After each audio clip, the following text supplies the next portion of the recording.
Wow, may bago na akong kaibigan. Tsaka ano kayang ipapangalan ko dito?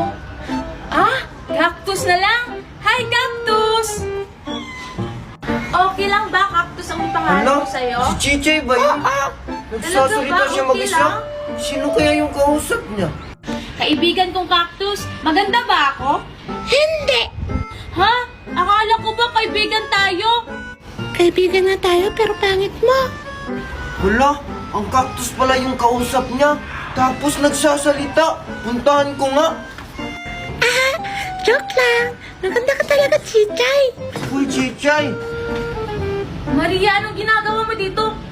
Chichay, bakit mo kinakausap yung cactus?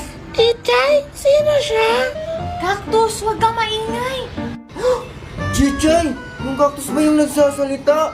Ah, hindi ako yun. Tignan mo. Chichay, sino yung kausap mo?